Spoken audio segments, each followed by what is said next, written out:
Hello dear students, welcome back to my channel Ado Colours. आज हम इस video में क्लास 9th की सामाजिक विज्ञान की वर्कशीट 67 करेंगे और ये वर्कशीट बच्चों 19 दिसंबर को आपको। आज इस वर्कशीट में हमें इतिहास का जो पाठ 2 है, यूरोप में समाजवाद एवं रूसी क्रांति पुनरावृत्ति 2, ये करना है। यानी कि हमारा जो यूरोप में समाजवाद एवं रूसी क्रांति का ये जो रिवीजन वर्क है, ये सेकेंड वीडियो है इसकी। और इससे पहले 1 मार्क के जो क्वेश्चन है इस क्रांति से रिलेटेड, इस चैप्टर से रिलेटेड आ चुके हैं। अब इसमें आपको 3 से 5 अंक वाले प्रश्नों के उत्तर देने हैं। तो बच्चों, ये जो वर्कशीट है ये थोड़ी सी बड़ी बनेगी आज, क्योंकि इसमें कम से कम 20 क्वेश्चन जो हैं वो दे रखे हैं। और जितने भी क्वेश्चन संभावना है कि इस बुक से आ सकते हैं, इस चैप्टर से आ सकते हैं, तो उन्होंने उतने क्वेश्चन इसमें दिए हुए हैं। तो हमें आज इस वर्कशीट में इन 20 प्रश्नों का उत्तर जो है वो करना है। और मैं आशा करती हूँ कि आपको मेरा ये वीडियो ज़रूर पसंद आएगा। चलिए वीडियो शुरू करते हैं। हमारा पहला प्रश्न है, समाजवादी विचार क्या थे? तो समाजवादी विचार क्या होता है? समाजवाद जो है वो एक आर्थिक व सामाजिक दर्शन है, एक फिलॉसफी है, एक सोच है। समाजवादी व्यवस्था में धन संपत्ति का जो वितरण होता है, यानी कि जो बांटा जाता है, वो बराबर बराबर बांटा जाता है। ऐसा नहीं कि कोई व्यक्ति बहुत अमीर है और कोई व्यक्ति बहुत गरीब है, ऐसा नहीं होता। समाजवाद में जितने भी संसाधन हैं या जितने भी संपत्ति है, उस पर सबका बराबर का अधिकार होना चाहिए। और एक राजनीतिक विचारधारा के रूप में समाजवाद जो है वो यूरोप में 18वीं सेंचुरी और 19वीं सेंचुरी में औद्योगिकरण के में विकसित हुआ था, ये जो समाजवाद है। दूसरा प्रश्न है, प्रथम विश्व युद्ध में 2 भिन्न समूहों में शामिल देशों के नाम लिखिए। यानी कि हमें प्रथम विश्व में जो पूरा विश्व है वो 2 गुटों में बट गया था। एक था केंद्रीय शक्तियाँ और दूसरा था मित्र राष्ट्र। तो केंद्रीय शक्तियों में जो मुख्य देश थे जिनकी वजह से युद्ध हुआ, जो युद्ध में जिन्होंने भागीदारी की, उनके बारे में बात करेंगे। और केंद्रीय शक्तियों में सबसे इम्पोर्टेंट जो है वो है जर्मनी, ठीक है, ऑस्ट्रिया हंगरी, ऑटोमन साम्राज्य यानी कि तुर्की की बात हो रही है। उसके बाद मित्र राष्ट्र की अगर हम बात करें तो मित्र राष्ट्र में फ्रांस, इंग्लैंड, रूस और संयुक्त राज्य अमेरिका ये मुख्यतः आते हैं, ठीक है। चलिए अब आगे बढ़ते हैं। अगला क्वेश्चन है, उदारवादी कौन थे? उदारवादी निजी संपत्ति के बारे में क्या विचार रखते थे? उदारवाद जो है वो एक व्यक्ति नहीं है, वो एक विचारधारा है, ठीक है। एक दार्शनिक विचारधारा है जो स्वतंत्रता और समानता पर जोर देती है। वो विश्वास, अभिव्यक्ति आदि इन सब की समानताओं पर, इन सब की बातों पर जोर देती है। ये तो उदारवादी सोच होती है। उदारवादियों के अनुसार आर्थिक क्षेत्र में व्यक्ति को स्वतंत्र होना चाहिए, अपना कार्य करने की आज़ादी होना चाहिए, यानी कि राज्य उस पर किसी तरह का नियंत्रण ना रखे। उनका मानना था कि समाज और राज्य की ओर से व्यक्तियों के उद्योग और व्यापार में कोई हस्तक्षेप नहीं होना चाहिए। मनुष्य को पूरी छूट देनी चाहिए कि वो अपना कार्य तरीके से, अच्छे तरीके से कर सके। इन्होंने अहस्तक्षेप की नीति अपनाई, यानी कि इंटरफेरेंस नहीं चाहते थे ये राज्य का, किसी भी तरीके से मनुष्य को खुला छोड़ दो और उसको काम करने दो। उसके आर्थिक और सामाजिक जो भी उसका परिवेश है उसमें वो स्वयं काम करेगा, राज्य की मनमानी नहीं होनी चाहिए। चौथा प्रश्न है, रूसी समाज में मीर कौन थे? तो तत्कालीन रूस में कम्यून को मीर कहा जाता था, ठीक है। अब ये कम्यून कौन थे? किसान अपनी कृषि जो है वो इकट्ठा करके अपने कम्यून, यानी कि जो भू संपत्ति का मालिक या काफ़ी धनी लोग होते थे, अपने कम्यून को सौंप देते थे। और किसानों को कम्यून क्या करता था, उस कृषि भूमि को प्रत्येक परिवार की आवश्यकता के अनुसार बांट देता था, जिससे उस कृषि भूमि पर सुगमता से, आसानी से खेती की जा सके, ठीक है। तो कम्यून मीन्स, कम्यून को वैसे तो मीर कहा जाता था, तो अगर कम्यून वर्ड आ जाए या मीर वर्ड आ जाए तो कंफ्यूज नहीं होना है। अगला प्रश्न है, खूनी रविवार की घटना से आप क्या समझते हैं? इससे रूस पे क्या प्रभाव पड़ा? खूनी रविवार जो है वो 9 जनवरी 1905 को रूस की जो जार सेना थी, जार की सेना जो थी, वो शांतिपूर्ण तरीके से कुछ मजदूर जो हैं वो अपनी बात कह रहे थे, जुलूस निकाल रहे थे। अचानक से उन पे गोलियां चला दी गई, जिसके कारण हजारों लोगों की जान चली गई। इस दिन चूंकि रविवार था, इसलिए ये खूनी रविवार के नाम से जाना गया। ये जो दिन था ये खूनी रविवार के नाम से जाना गया। इसी घटना की वजह से 1905 की जो रूसी क्रांति थी वो शुरू हो गई। यानी कि इस घटना के बाद से 1905 की जो रूसी क्रांति थी वो फौरन शुरू हो जाती है। हर जगह हड़तालें शुरू हो गई और मध्यम वर्ग, डॉक्टर, वकीलों ने संविधान सभा के गठन की मांग शुरू कर दी। अब अगला प्रश्न है कि जो कार्ल मार्क्स थे उनके समाजवाद को लेकर क्या विचार थे? कि वो समाजवाद क्या है, वो क्या सोचते थे। तो कार्ल मार्क्स जो है वो एक जर्मनिक दार्शनिक व क्रांतिकारी थे, जिनका जन्म 1818 में और मृत्यु 1883 में हुई थी। उनके लेखन ने दुनिया में कम्युनिस्ट आंदोलन के लिए वैचारिक जमीन तैयार की। यानी कि जो इनकी सोच थी वो एक वैज्ञानिक समाजवाद जो था उसके ऊपर इनकी सोच थी। इन्होंने अपने दौर के मजदूर आंदोलनों और क्रांतिकारी आंदोलनों के साथ वे करीब से जुड़े हुए थे। मार्क्स के विचार जो हैं वो व्यापक और बहुआयामी हैं। उन्होंने वैज्ञानिक समाजवाद के विचार को विकसित किया। ठीक है, ये बहुत इंपॉर्टेंट है, वैज्ञानिक समाजवाद। तो अगर हम ये कहें, क्वेश्चन आ जाता है कि कार्ल मार्क्स किस एक दर्शन को जो है सपोर्ट करते थे, तो वो है वैज्ञानिक समाजवाद। ओके बच्चों, आगे बढ़ते हैं। पूंजीवाद की बारीकियों को उजागर किया इन्होंने। समाजवादी और साम्यवादी क्रांति की जरूरत को रेखांकित किया। सर्वहारा महिला आंदोलन व पर्यावरण आंदोलन के लिए भी इन्होंने वैज्ञानिक आधार तैयार किया। ठीक है, तो ये समाजवाद से जुड़ी उनकी सोच है। इसके अलावा वो सिर्फ समाजवाद ही नहीं, वो महिला आंदोलन व पर्यावरण आंदोलन से भी जुड़े हुए थे। उदारवादी गणतंत्रवादी नहीं थे, इस कथन को स्पष्ट कीजिए। ये जो समूह था लोकतंत्रवादी नहीं था, यानी कि जो उदारवादी हैं ये लोकतंत्रवादी बिल्कुल भी नहीं थे। ये समूह सार्वभौमिक वयस्क मताधिकार के समर्थन में नहीं था, यानी कि जो वोट देने का अधिकार था, इनके अनुसार वोट देने का अधिकार सिर्फ धनी लोगों को होना चाहिए। इनका मानना था कि वोट देने का अधिकार जो संपत्तिधारी हैं, जिनके पास खूब पैसा है, उन्हीं को मिलना चाहिए। इनके अनुसार सरकार को किसी के भी अधिकार हनन करने का कोई अधिकार नहीं दिया जाना चाहिए। यानी कि ये सरकार को उतनी पावर नहीं देते हैं, ये मनुष्य को पावर देते हैं। लेकिन वो दूसरी तरफ वो उन लोगों को वोट का अधिकार देते हैं जिनके पास बहुत पैसा है। अगला प्रश्न है, स्टालिन का सामूहिकीकरण का कार्यक्रम क्या था? तो यहाँ सामूहिकीकरण आएगा, एक मात्रा और आएगी यहाँ पे। सामूहिकीकरण का कार्यक्रम क्या था? जैसे बड़े बड़े जो खेत होते हैं, ठीक है, उसको इकट्ठा करके, एक छोटे छोटे खेतों को इकट्ठा करके बड़े फार्म बना दिए। ठीक है, तो छोटे खेतों को लेकर किसानों से बड़े फार्म बना दिए गए जिन पर खेती की जाती थी। इन बड़े क्षेत्रों को सभी किसानों के बीच बांट दिया गया। स्टालिन के फैसले से दुखी होकर किसानों ने सरकार का विरोध किया। यानी कि क्या हुआ, जैसे मान लीजिए, मैं आपको बताती हूँ, जैसे मान लीजिए छोटे छोटे खेत हैं, ठीक है, तो इन छोटे छोटे खेतों को जो अलग अलग बटे हुए हैं, इनको एक साथ एक बड़ा खेत कर दिया। इसको कोलखेज कहा जाता था। ठीक है, कोल खोज कहा जाता था।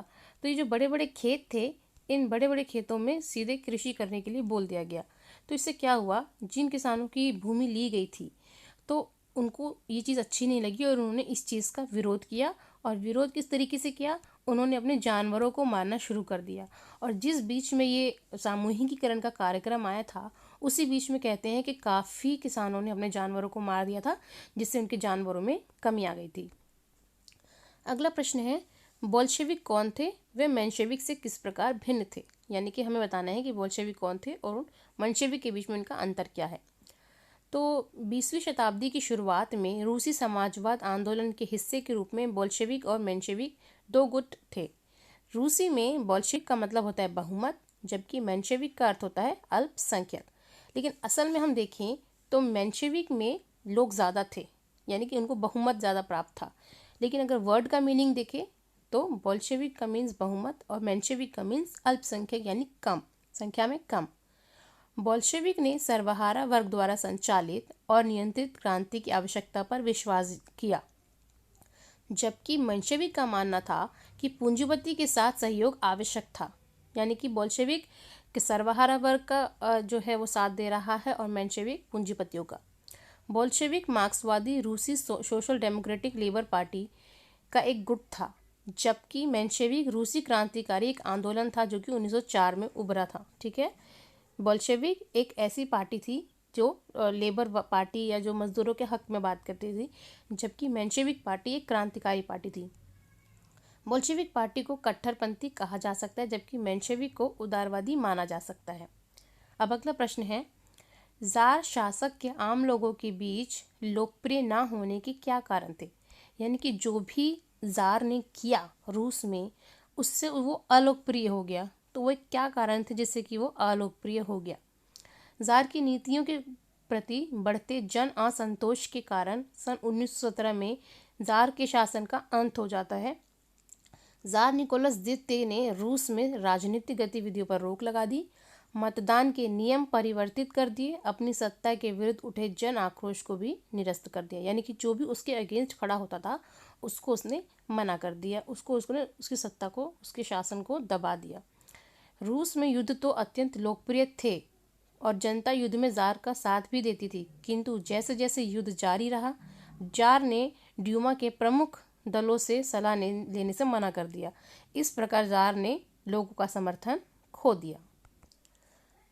अगला प्रश्न है, लेनिन की अप्रैल थीसिस क्या थी, स्पष्ट कीजिए। अप्रैल थीसिस जो है वो 16 अप्रैल 1917 को मौजूदा अंतर्राष्ट्रीय स्थिति के अंदर रूस की ठोस वस्तुगत हालात के ठोस विश्लेषण के रूप में उभरी थी। यानी कि अप्रैल 1917 में 16 अप्रैल 1917 में लेनिन जो है ये व्यवस्था को लेकर आया था।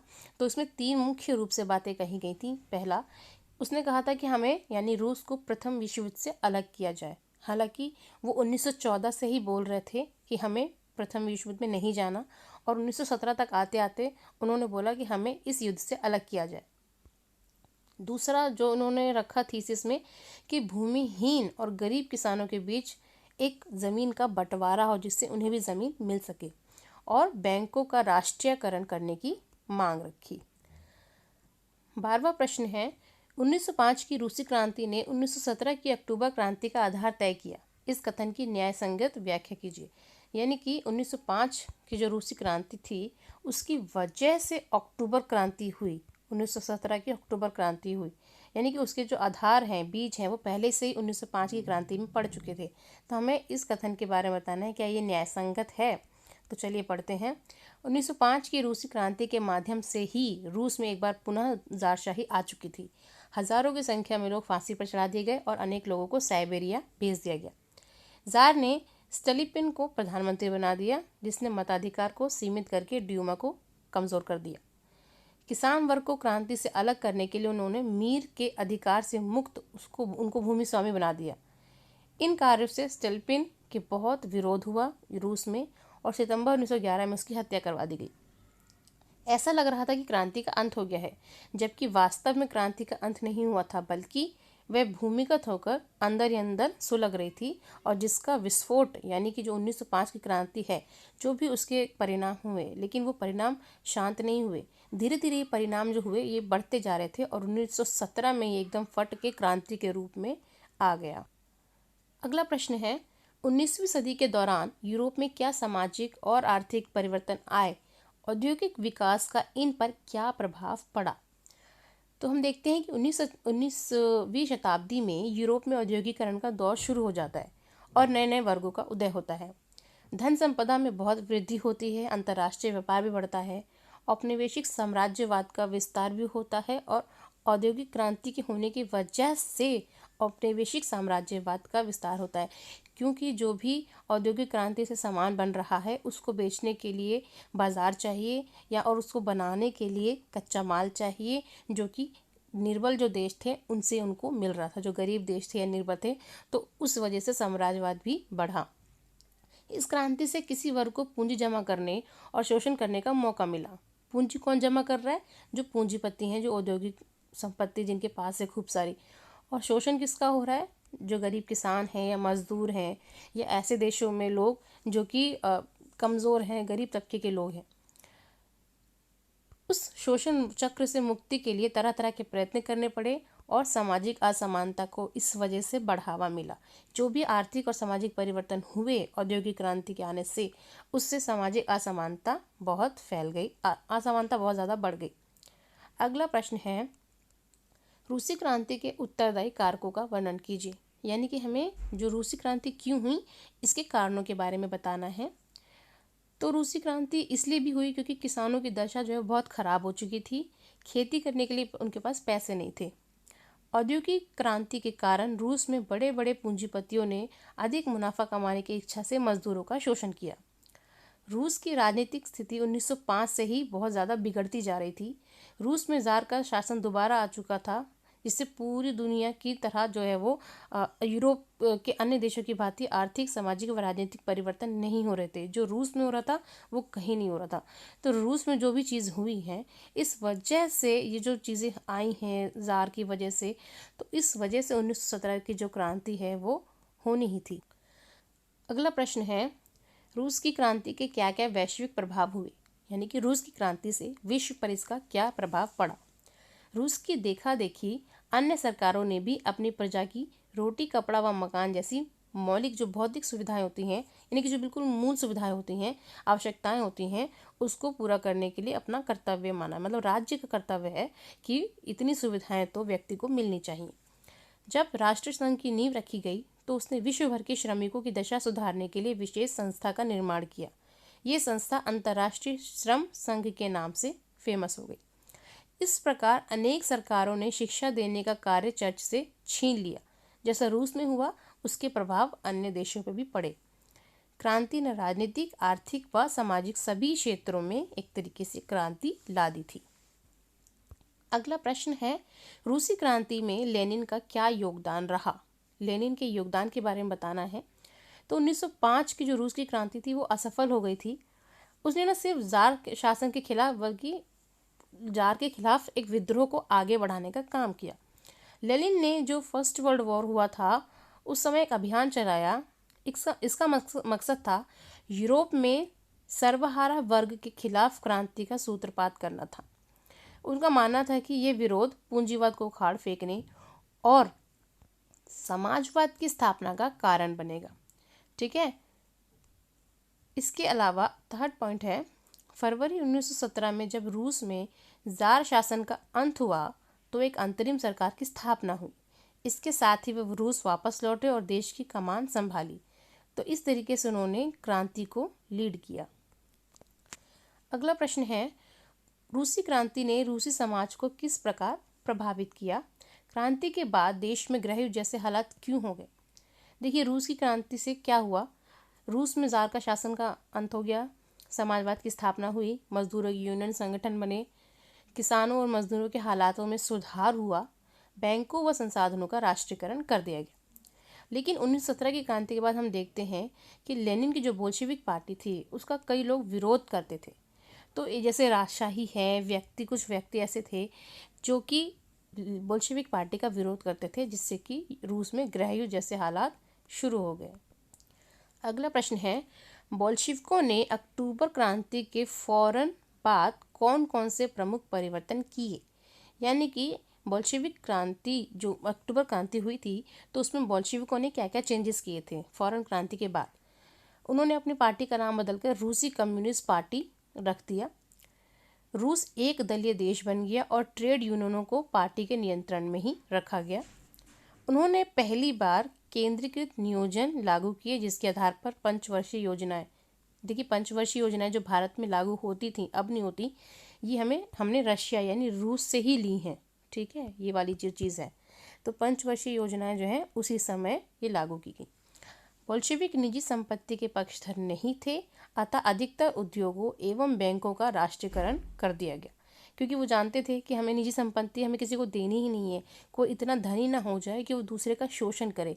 तो उन्होंने बैंकों और हर उद्योगों का क्या किया, राष्ट्रीयकरण कर दिया। भूमि को सामाजिक संपत्ति घोषित कर दिया, यानी कि किसी के पास बहुत ज़्यादा ज़मीन और किसी के पास कुछ भी ज़मीन हो ऐसा नहीं होगा, तो भूमि को सामाजिक संपत्ति घोषित कर दिया गया। अब हमें जो 19वां क्वेश्चन है वो देखना है, रूस में फरवरी क्रांति और अक्टूबर क्रांति के बीच में डिफ्रेंशिएट करना है, तुलना करनी है। तो फरवरी क्रांति में क्या हुआ था, ज़ार ने 2 मार्च को गद्दी छोड़ दी। जनसाधारण तथा संगठनों की बैठकों पर प्रतिबंध जो लगा था वो हटा दिया गया। अप्रैल 1917 में बोल्शेविकों के नेता व्लादिमीर लेनिन रूस वापस लौट कर आए। उन्होंने अप्रैल थीसिस शुरू की और 3 मांगे रखी, यानी कि युद्ध को समाप्त किया जाए, भूमि किसानों को दी जाए और बैंकों का राष्ट्रीयकरण किया जाए। ये सब फरवरी क्रांति से जुड़ा हुआ है। ठीक है, हालांकि अप्रैल थीसिस तो अप्रैल की बात है, लेकिन ये जो अप्रैल थीसिस जो है वो एक तरीके से फरवरी क्रांति के बाद हुआ, तो उसका परिणाम हो गया। अब अक्टूबर क्रांति क्यों हुई, क्योंकि फरवरी क्रांति में जैसे ज़ार ने तो गद्दी छोड़ दी तो एक अंतरिम सरकार बनी, वो अंतरिम सरकार जो है अच्छा से काम नहीं कर पाई, तो अक्टूबर क्रांति उस अंतरिम सरकार को हटाने के लिए बनी। ठीक है, तो अक्टूबर क्रांति में क्या हुआ था, जो अंतरिम सरकार थी और जो बोल्शेविक थे, इनके बीच में मतभेद हो गए थे। इस तरह से अक्टूबर क्रांति एक तरीके से जो प्रधानमंत्री थे उस समय के, केरेंस्की, उनके खिलाफ थी। जनता की सबसे महत्वपूर्ण 4 मांगे थीं। पहला, शांति, भूमि का स्वामित्व, जोतने वालों को, कारखानों पर मजदूरों का नियंत्रण किया जाए, एवं जो गैर रूसी जाति का है, जो गैर रूसी जाति के लोग, उनको समानता का दर्जा दिया जाए। ये अक्टूबर क्रांति की 4 प्रमुख मांगे थीं। अस्थायी सरकार केरेंस्की ने इनमें से एक भी मांग को पूरा नहीं किया और उसने जनता का समर्थन खो दिया, और ऐसे ही क्रांति जो है वो शुरू हो गई। इस क्रांति का जो मुख्यतः जो इसने लीड किया था वो लेनिन, और उसके जो साथी थे ट्रॉट्स्की, उसने दोनों ने समर्थन किया था का, और जनता ने भी इन दोनों का समर्थन किया था, लेनिन का और ट्रॉट्स्की का। ठीक है, इन दोनों का समर्थन जनता ने किया, इस वजह से क्रांति शुरू हुई। अगला प्रश्न है और आखिरी जो प्रश्न है, प्रथम विश्व युद्ध का रूस पर क्या प्रभाव पड़ा, विस्तार से समझाइए। यानी कि फर्स्ट वर्ल्ड वॉर का रूस पर क्या प्रभाव पड़ा, हमें वो समझाना है। तो पहला पॉइंट, रूस में निरंकुश जार के शासन का अंत हो गया। प्रथम विश्व युद्ध के बाद रूस एक नई महाशक्ति के रूप में उभरा।